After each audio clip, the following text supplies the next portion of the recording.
Hey there, welcome back to another episode of Podcasting for Educators. We are in the middle of a series that I am doing all about organic podcast growth. Today is the third episode in this series, and we're diving into Pinterest and what you need to know about using it for your marketing in 2023. I know all the frustrations that lots of you have with Pinterest, and I totally get it, but it is still an incredible and organic way to drive new people to your email list, your podcast, and your resources. I'm joined by Kate All, who is telling us about what we need to know about Pinterest right now. I really love the way that she describes why people often feel defeated with Pinterest compared to other platforms like Instagram. We talk about why you should continue using Pinterest, the features to focus on leveraging, and what kind of time investment to expect. Plus, tips for podcasters who want to use Pinterest to bring in new listeners and which metrics to pay attention to. Kate All is the owner and founder of Simple Pin Media, a Pinterest management and marketing agency. Her company has worked with over 1,000 Pinterest accounts over the last 8+ years. Their goal is to help business owners understand how to leverage the platform to grow their email list, find cold leads, and make more sales. Kate is a Pinterest speaker, teacher, podcaster, and strategist. Let's go ahead and get to the interview. Your podcast is a powerful tool that serves your audience and your business. But how do you manage it all, bring in new listeners, and convert those listeners into customers? That's what this show is all about. Welcome to Podcasting for Educators. I'm Sarah Whitaker, classroom teacher turned podcast manager, and I'm here to help you get the most out of your show, all while making an impact on other educators. All right. Hello, Kate. Welcome to Podcasting for Educators. Thanks so much for being here. Yeah, thanks so much for having me.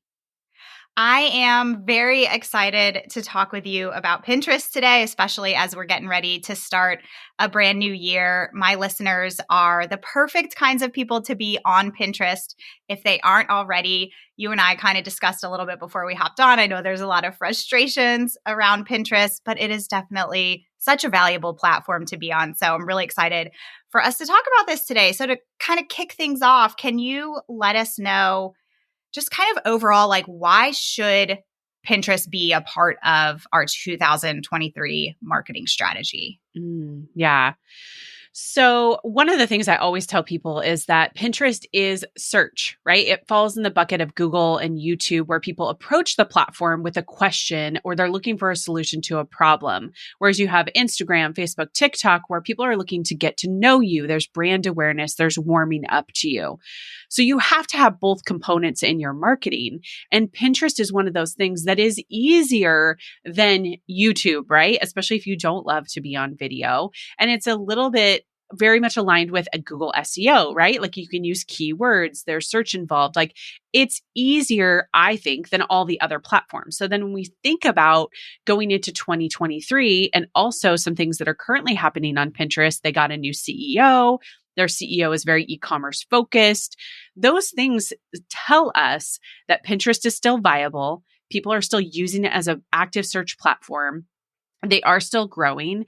And here's another thing is that I read this on the Pinterest site the other day and I thought, yeah, they're right.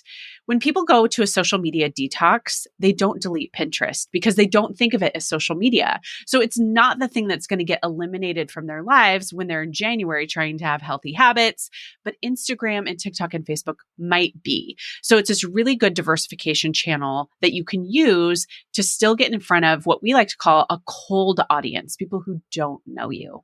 Yeah, that's so perfect. And I've never thought about that before, but you're absolutely right. You're not going to delete Pinterest. In fact, if you're doing something like a social media detox, Pinterest might be the place that you're going to look for some other habits to form in the new year. So that makes complete sense.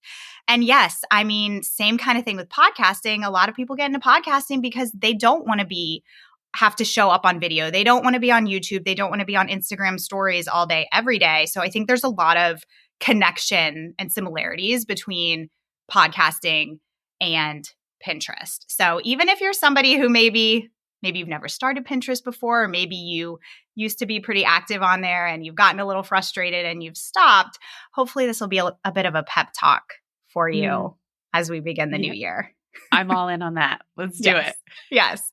Now, from like a time perspective, what is because I know there's been like a lot of changes and new features and things like that. So for people who are listening who maybe haven't started Pinterest yet, or maybe Mm, they've just kind of slowed down on there, like what is an average kind of time and financial investment for somebody who's yeah. active on Pinterest? So I would say taking the time first, the time where you're going to put your investment is really going to be on the front end, building up your profile, right? If you're new to Pinterest, you're going to have to set up a Pinterest profile, which frankly, you can do that while you're watching TV. It can take you probably about 2 hours. You can make sure that everything is keyworded because that goes back to people searching, making sure that this Pinterest page profile just really matches who you are and what you do. Like I would know pretty quickly. It's very self explanatory, user friendly, just walk through the steps, right? To get a business account. So that's about 2 hours on the front end. And once you set your profile up, you really don't have to mess with it. There's no changing pictures or changing words or any of that like you would see on other platforms. Then it gets into, we think the most labor heavy part are the images, right? Because sometimes people really struggle with that. I do. I tend to go into Canva and I'm like, oh my gosh, I don't know what to do. I utilize templates to speed that up. But I will tell you, Pinterest images still take me probably anywhere from 20 to 30 minutes. So creating this bank of images for either the content that you do have or the products that you do have would be a good place to start. And then you can create some for future products that you know you're going to create or content you're going to write. That's probably going to take, I would set aside maybe like 4 or 5 hours a week, even before you start pinning. So that even if somebody has like a Pinterest profile set up, images are going to be the thing that slows you down. Now this is coming from the assumption that like your website is your core place of content, your core place of creation. So we don't start at creation with Pinterest. We're really just amplifying it, especially through images, right? Buy templates, make it quicker. Then the second thing is going to be getting into this groove of scheduling. And a lot of people use tools like Tailwind or Planoly because then they could add pins to the platform in like a drip format where they could sit down on a Sunday and say, I'm going to schedule out 5 pins a day to go to my different boards. And that might take you 2 hours. So it depends on what stage people are at. But I will tell you, even for us, where we are at a consistent stage, like our content creation is there, our image creation, like we're very much seasoned Pinterest marketers. For us, it takes us anywhere from 6 to 8 hours a month. Whereas something like an Instagram is taking us 12 to 15 to 20 hours, if not Yeah. more. So it's definitely going to be less once you get into it. The other thing I want to say about that, and I think that addresses the frustration, that you just talked about, is that Pinterest doesn't have a lot of dopamine hits, right? And so you're not going to really feel like you're doing anything. You're going to feel really frustrated. So in that sense, just frame up your mind that like these time investments should be made for about 6 to 9 months because that's how the ecosystem works over there. So time frame in the month, 8 hours, 10 hours in the beginning, and then you want to go towards 6 to 9 months as your frame to really consistently use it. Yeah, that's great information. So when you go to like sit down and you batch out your images and your scheduling, do you typically do that like a month ahead of time? Like are you scheduling for the following month usually? Not really. We don't tend to schedule ahead too far. And some of Okay. that is a little bit of content creation. If you can do that, that's totally fine. The trap that some people fall into is they schedule so far ahead so that they can check out of it. But Right. that really then you're not really connecting with your scheduling tool to make sure, one, everything's going out as it should. Because platforms change their API, which kicks off all these other platforms to have to reconnect accounts. So we Mhm. don't want anything tech happening. But then number two, there is a little bit of an element of engagement happening now on Pinterest that wasn't before with a new pin format called idea pins. And so if you are leveraging idea pins, people can comment on those. So you do want to check your notifications for comments just to at least make sure they're not spam, I guess, and like Yeah. comment back to them. So you can get ahead for sure. And you can do that in a scheduling tool. Let's say you want to schedule out to 5 or 6 different boards. They're 2 to 3 weeks apart per pin. Yeah, that puts you out, 2 to 3 months, which is totally fine, but don't set it and forget it. Yeah. Yeah. Got to check in on things and see how they're going. Yeah. Now, okay, since you just mentioned idea pins, can we talk a little bit about like what are some of those key features right now that maybe are newer and that we really should be focusing on? Yes, absolutely. So we have four pin formats on Pinterest. We have what they refer to as like a standard pin. That's the pin that's been on Pinterest forever. It's vertical format. Now we have idea pins. And this was really Pinterest's solution to what they saw TikTok capturing, which was this short form video, keeping people on the platform. In order for them to appeal to advertisers, they needed to keep people around longer. But they're great barriers that everybody goes to Pinterest to find stuff to move off, right? Like they're primed in that way, the regular pinner. So they created these idea pins that didn't link. Now, they just announced 2 days ago I they saw will be that. adding links. Yes, Yes. exactly. Finally, the solution. But what we like about them is that they're micro content. So let's say that you have a really big blog post and you have a standard pin for it, right? And then you can take idea pins and break that out into pieces and parts in your idea pins into different slides. And now you have two opportunities for Pinterest to show those two pin formats in search, depending on if the user likes a certain type of format. So if Susie, our regular pinner, loves idea pins, her feed is going to have more of those. Mm. But if you've never clicked on a lot, you're going to get more standard pins. Now, the third layer is video pins. So these are just uploaded as a regular pin, less than 15 to 30 seconds, very short form. You could probably even repurpose a short reel that you have, as long as it's not very personal and just about you. Like I would have to know the context of your life to understand it. Don't Right. add those to Pinterest because they don't know you, right? Yeah. And then the fourth is a Pinterest ad. So that's if you're going to put money behind a particular ad, that's the other format that we find on Pinterest. Awesome. So like for the video pins, like somebody who has maybe TPT products that they're promoting on there, a good video would be like maybe the resource in action in a classroom or showing how to use the resource or something like that. Yeah. And you can even show one of the things we've done is we have PDFs. And so we've printed them off and we've had some video footage taken of them or some photos. You could even do like multiple static photos kind of rolling to see like inside and talk about that. And don't talk about it, but like show it in text in the images, Mm-hmm. like step 1, step 2. You can also take that and convert that into an idea pin. So it's like you have the idea pin as separate slides, right? Yeah. But with a video, it's just all put into one. So it's really, when it comes to video and these idea pins and how you're uploading, we're really still in this testing phase because we don't know how many users are interacting with the format. That's why I say like the foundation is always standard pins because you know that pinners know how to use those. Mm-hmm. Yeah, that makes total sense. Now, this might be a silly question, but can you, like, if you post something to TikTok, like a video to TikTok, can you cross post to Pinterest? Yes and no. You have to remove the watermark. Okay. And there is a lot. So one of the interesting things about TikTok is that it rose to fame, if you will, very similar to how Pinterest rose with the aha moments like, oh my gosh, I didn't know that. Or that's such a great hack. Like TikTok's line is, I learned it on TikTok. Yeah. Well, that's how Pinterest got started, right? Yes. And that's how it grew. Yes. So you're very much the same aha moments or hacks. So yes, repurpose. Our workflow is actually, we start on Instagram with a reel and we download it without music or text and kind of that raw edited, if you will. Mm-hmm. And then we take and repurpose to the other platforms from there, like YouTube Shorts or Pinterest or TikTok, so that nothing has a watermark, because all the platforms are getting very protective of like, we want original content, which makes sense.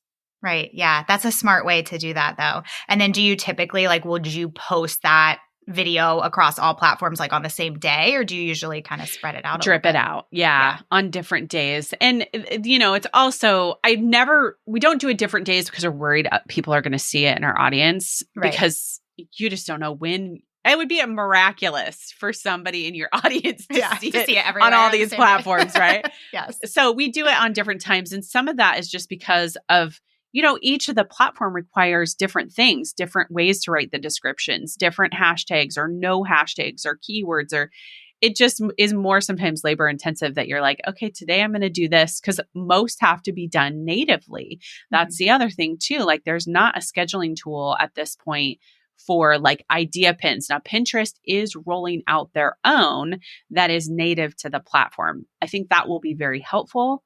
But obviously, you have all these other platforms you're trying to serve as well.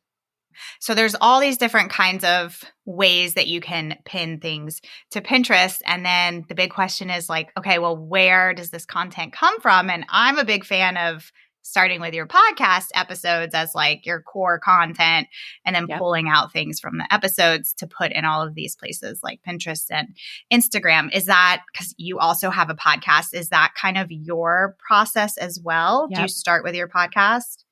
We do. Yeah. Our process really starts with that editorial calendar of our podcast. Like, how are we really going to serve people with this being our anchor, what we're talking about? And then from there, we create a full blog post we've had the podcast now for 6.5 years. And Oh my so gosh. Wow. we've started to pull back on creating. For years, we optimized Google. That was a very, very big thing for us. And we wanted to make sure that we were ranking high. And we've really gotten to that point, right? Where we can kind of pull our foot off the gas a little bit. So every blog post is at least optimized for SEO. It might not be as long as some of our other ones. We choose, whether or not it's going to be long form based on what we're targeting. Yep. And then from there, we do 2 to 3 Pinterest images. And then obviously we have an Instagram image to go along with that. And then we'll do a short form video from there and then get as much out of it as we possibly can and then broadcast that onto the networks. But pretty much from the beginning, Google and Pinterest have been my get-go from the beginning that we were going to use the podcast, use Google, use Pinterest, and that all these other ones felt more, they had just changed all the time. Like a thing that I hear about Pinterest is changes all the time. But honestly, when we stand back and look at it, the ecosystem has not changed. Right. Whereas on Instagram, it's like, I feel like I'm seeing those videos like every other Thursday of like, now you can do this, now you can change your feed. I'm like, this is exhausting. Like I have to take breaks from Instagram, whereas I don't have to take breaks from Pinterest. Yeah. Yeah. I'm gearing up to take a 2-week break from Instagram and I'm counting down the days. Yes, exactly. I think we all are. We're like, finally, we can take a break. I know. It's like we have an excuse to take a break because it's the holidays coming up. Right. Yeah, but no, that makes complete sense. Like, even though there have been new features rolled out on Pinterest, the core of it is the same. And the way that it works and the way that people find you on Pinterest is kind of all the same, right? Because is it still mainly through the keywords that are connected to these pins? Okay. Yeah, exactly. I have a great analogy that I share with people that like, I want you to think of Pinterest as the library, Instagram as the bar. Instagram is very loud. It's very communal. It's very social. People are ready to talk to you. Whereas people approach Pinterest like a library. They're searching with keywords. They're searching with phrases. And they're also wandering a little bit. Like I picture like the New York Public Library and it's beautiful and people are looking through and they're putting things in their like library bag because they want to save it for later. Yeah. That quiet environment is what your ideal person is entering into. So it's really helpful as you think about how you're marketing is that people are starting with a question. So when you use pin descriptions, which is the main way that Pinterest pulls keywords in for their algorithm, think about sending a text to a colleague or a friend or just really talking about your product in a particular way. So you want to just make sure that you're thinking about that because when I think the frustration, that we talked about in the beginning for people starts with the inability to frame up how to context switch, right? Like we're so in this engagement mode. We're so getting these like hearts and likes and comments. And one of the interesting things that we have always seen is that like when we look at the back end of analytics, we see this like hustle of Instagram, which it has its own hustle reason for brand awareness. And then we get to Pinterest and we see so many pieces of like traffic and eyeballs and conversions happening that it's like apples to oranges. And I'm kind of like, why would you get rid of this? But I know that it feels frustrating, but I want people to see that like, it's actually not as much work as the other one over here, Yeah. which Yeah. is the bar, and it's exhausting. And like you just said, we're all ready for the 2-week break. We're like, I Yes. can't do it anymore. You're like, I'm ready to go home. It's 11 o'clock. Can we please go home and go to Exactly. bed? Yep. Yes. Yep. Oh my gosh. Yes. It might not be like as flashy as Instagram, but to me, I mean, that's also the beautiful thing about it. Yeah. Do you use, like, when you all go to do keyword research, like for your podcast episodes or for your blog posts, do you ever like start at like use Pinterest as your keyword research tool?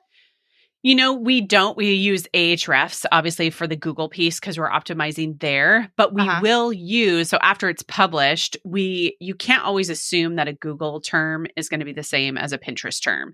So when you get to that point, like writing your pin description, you can go to trends.pinterest.com. That's a great tool that Pinterest has for keyword search and keyword volume. Or you can simply look in the app and at the top of the search bar, put in keywords and then it has search predictions. These are really only the 2 tools that we have.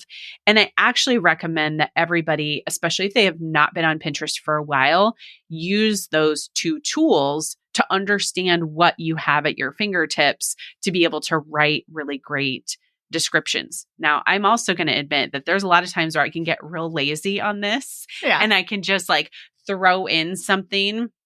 And I think if you find yourself getting to that point, and sometimes I do, I have to stop, just take a breath and like maybe come back and revisit it later. Because what I don't want to do, and I have been guilty of this as well, is just throw things out there just to throw it out there. Yes. And that's when people come back and they're like, well, it doesn't work.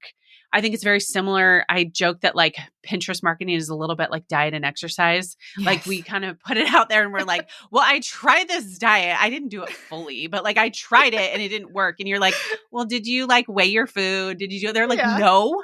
Well, then you got the results that you were going to get, right? Exactly. So I think that's where, like, if we're looking at 2023, it's the intentionality with Pinterest. And we find that the people who have most success with it do pause, do spend some time with it, and then get things out on the platform the way that they want it to be. And that will result in the future in the results that you want. Yeah, that makes total sense. And everything you're saying is like exactly what I say about podcasting. I mean, you put in all of this work, and like for podcasting, what I see is it's usually the show notes for people. They record this great content, they edit it, they schedule it, and then it gets to the point of sitting down and writing show notes. And it's like, oh, I'm just done. So I'm just not going to do it. But that's like such a crucial piece because that's where the SEO gets tied in. And it's you're putting in all this work. So you might as well go to the finish line and really get as much out of it as you can, because otherwise it's like you're doing all of this work, I don't want to say for nothing, but you're not getting as much out of it as you possibly could. Yeah, that's good wisdom there. Now, to kind of bring this back to this topic of podcasting, do you have any like kind of special tips for podcasters who are hoping to use Pinterest as a platform to bring in some new listeners to their show? Yeah, I think one thing I will say don't do is don't link directly to a player. And this is because you don't know what your people are listening on. If you link to Apple, but somebody has Android, it's not going to you have to have, for the base, it has to go to your website. So linking definitely has to be to the show notes and what you just talked about, because who knows who's going to click on it. Right. I would say number 2, we've tried the wave player piece, like putting those on Pinterest as like quote unquote video.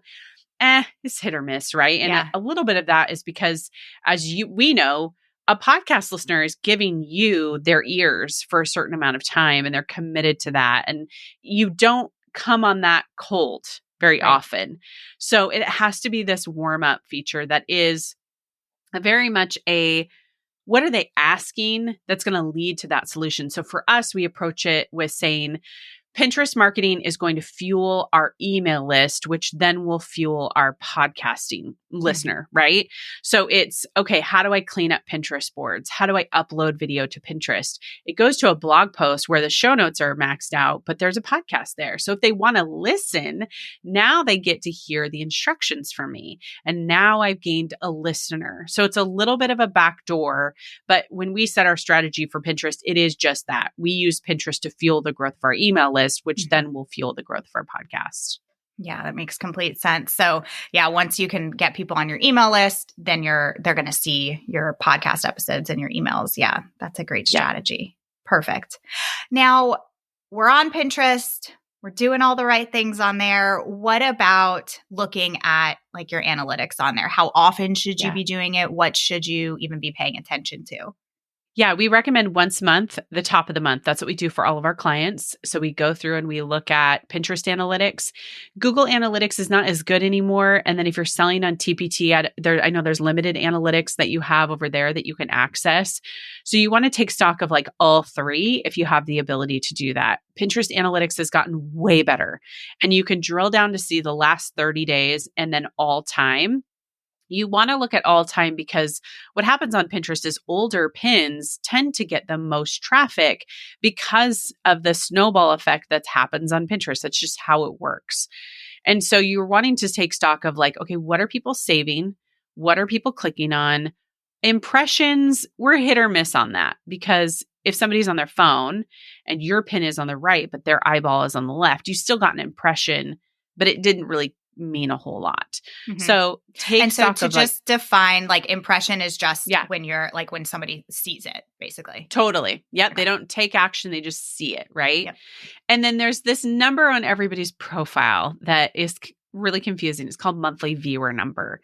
This number is not even something we consider with our clients. It's a vanity metric. It's really good if you're working with like sponsored content. Like we would tell food creators, you can use this or, for your sponsored content. But it's a 30-day rolling average of every number that Pinterest has. In fact, they haven't been real clear on what it is. So a lot of people get caught on this number going up and down and they get very, they're like, oh, it went down. I couldn't even tell you what mine is. Yeah. But I can tell you how many clicks I'm getting from Pinterest, how many saves I'm getting, because saves indicate future buying, future, going back to read the content because they might be busy. So they might say, I'm going to save this for later. That saving is the most common habit that happens on Pinterest. So we pay attention to that to see what our save rate is, what our save number is. And then, like I said, impressions, you can track that as well just to see. And we do look at follower numbers, but it's also really important to note that followers, they're not a big deal on Pinterest because people don't go there. Like I don't go to search your name and to follow you because I want to follow your life. I do that over on Instagram. Yeah, no, I think it's really important. Like you've pointed out so many distinctions on each of these different platforms and like kind of the why behind each platform. And I think it's important for us to think about like why people are using Instagram, why they're using Pinterest, because I think that it can make us be a lot more intentional in how we create our content in these places. So awesome. For sure. Well, I feel like we covered a lot. Is there anything else that you would like to leave us with that you feel like we haven't gotten into? I feel like we covered quite a bit, but I think I'll just say this. If you've been disconnected with Pinterest, if you've been frustrated with Pinterest, or you've never used it, add the app to your phone and use it for 30 minutes before you make any decision. Because one of the things that we find is that better marketers know about a platform. I don't use TikTok at all. I don't even have it on my phone. I don't know how to market on it. I don't even want to open that door. And so for me, if I look at 2023, my social media person can choose if that's important to her or not, and she wants to lead with that, but that's not something that's important to me. So I look at the major players and say, I want Pinterest, I want Google, I want Instagram, and then I know I need to lean into LinkedIn. I have for years and I just don't. And so I'm trying to use LinkedIn right now in order to figure out how to do it. Like I'm trying to frame it up. I know how to use Instagram because I'm a personal user. Like I can't stop using it sometimes, right? So Right. I'm very clear of what I like and what I don't like. Yes. Do the same thing for Pinterest. Use it. Like, what do you like? What do you don't like? And search your name, search your topic, search all the things so you can see what's out there. You can see what the competition is. And I think that's a really great way to approach marketing, as opposed to if somebody says you should use Pinterest, it's amazing. Don't use Pinterest because I said it's great. Use Pinterest because you can clearly see how it's going to benefit the growth of your business, because that allows you to grab a hold, hang on, and go, I'm going to stick with this, even if it feels hard in 4 to 5 months. But I see it as a really valuable tool. And over again, our students that we see that do that, they reap rewards really in that 6 to 9 month time frame. And they're like, oh, it's working now. And we're like, yes, it's working. Yes. And Yes. seasonality too is important as well, especially for educators. Your season of when people are looking for your content is much different than a content creator's season too as well, which that's really their time to shine is right now. Whereas educators might be January and then June and then August again. Like it's a different time frame. Yeah, I think that's really important. Like thinking ahead of time of when teachers are going to be searching for back to school resources and when they're going to be searching for testing review resources. Yeah, that's a great point. Very well said. Okay, now I have just a couple of fun questions for you that I ask all of my guests, and then we will talk about where people can find you after listening today. So first question is, if you could interview a favorite childhood star just for fun, who would it be? You know, I saw this question, so this is a little bit of a longer answer, but I'm firmly in the Gen X like crowd. So I remember like 16 magazine and all these other things. And the only thing I could think of, which sounds so funny, and I'm sure I'm going to think of one in my sleep, was like Corey Haim was like all over my wall because I thought it was like Corey Haim and Corey Feldman, and they were like part of like Goonies and all these other things. Oh, yeah. I just remember thinking like, or like Jake Ryan from 16 Candles. I don't even know what his real name is. Yeah. I was like, oh, I think of crushes. Do I think there would be good context in an interview? No, not at all. I'm with you. When I think of interviews, that's what I think of too. Like somebody asked me, I didn't ask me anything episode, and somebody asked, who would you like to interview on your podcast? And my first thought was Paul Rudd, because he's like my celebrity crush. I just love him so much. It would be a fun conversation. No depth to it. I just want to like hang out with him. Yeah, totally. I think Ryan Reynolds would be hilarious. Oh my gosh. So funny. Yes. Like, oh, he'd be great. So I'll say that because he's got some business mind to him too. Oh yeah. And I want to like pick his brain as like, okay, you're diversifying your investments. That's interesting. Yeah. Teach me your ways. Yes, yeah, exactly. That's a great one. Okay. Next up is, do you have any favorite podcasts that you're listening to right now for business or for fun? You know, I am a political science major. I always had planned to do teaching and things like that. So I listen to some political podcasts that I really like for like updating news and things like that. And then I was just thinking, I have some spiritual ones that I listen to, and then I have some business ones. But the other day I started listening to a business one and I was like, oh, I can't take it in right now. I need like something else. So I feel like I'm all over the map, but I do love How I Built This is probably one of my favorites, just because I love to hear the stories of the entrepreneurs, and I go back to them in my head sometimes when I think of like, if I'm in the struggle, I think of them and them talking about their struggles. And you kind of frame up, you know, it's a 60-minute story of like a 10-year timeline or 15-year timeline. And then you remember like, oh, this was this moment for them where they thought they would quit. Like, oh, I'm here. Now I can understand how it feels, you know? Yes, those inspiring stories. Yeah, that's a great one. Awesome. Now, Kate, can you tell us where people can find you online, podcast, all the things? So with podcasts, since everyone's listening to this podcast, the Simple Pin podcast is where we talk all about Pinterest. So you can go there and subscribe to that. And then we just opened a shop. A little bit of it was to test out the e-commerce features that Pinterest had, but obviously a little bit of it is also selling people templates, because that is my pain point, and I want to provide that. I'm with you. So yeah, it's the best. SimplePinShop.com. And then we have decided to break it down into niches too. You know, there's different ones for TPT sellers, different ones for product sellers, content creators. because every, market has a different need. So we've just launched that. So simplepinshop.com. Okay, perfect. We will put that in the show notes. That sounds like such a good resource. And yes, it's like Canva, it's not like it's a super hard task, but it's that thing that you just don't want to do and that you can just, it's the rabbit hole. Like you get stuck second guessing everything and yes, it's a time suck. And then you just question it. I mean, I don't know what it is, but like I look at designers and I'm like, you're a magical human. I know. Like, I don't even know how your brain works. No, like where did you come up with that? I don't know. Totally. I have to, if I'm ever creating, like, I can't even call it an original design. Like I have to start with a template on Canva. Oh, and yeah. And I have to have everything loaded in there. Like have my fonts, have my colors, like drag, drop. And then like, okay, I'm good. Yeah, I know. It's tough. So luckily there's people who excel in that, and that is not me. Yes. And I know it was all born from like our designers creating templates. And I was like, we create these for clients all the time. Oh yeah. Can we please just put these in ones that people can buy? Because so smart. I want to use them. Yes. Really, templates have to be like one of the best resources ever for online business owners. Yeah. Totally.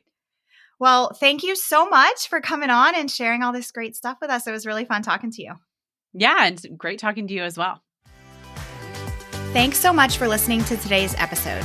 To keep this conversation going, connect with me on Instagram at Podcasting for Educators. I'm always looking for an excuse to talk about podcasting. If you're looking for support in launching, managing, or growing your podcast, check out my online course, the Podcasting for Educators Prep School, at podcastingforeducators.com/prep school. I'll see you here next time.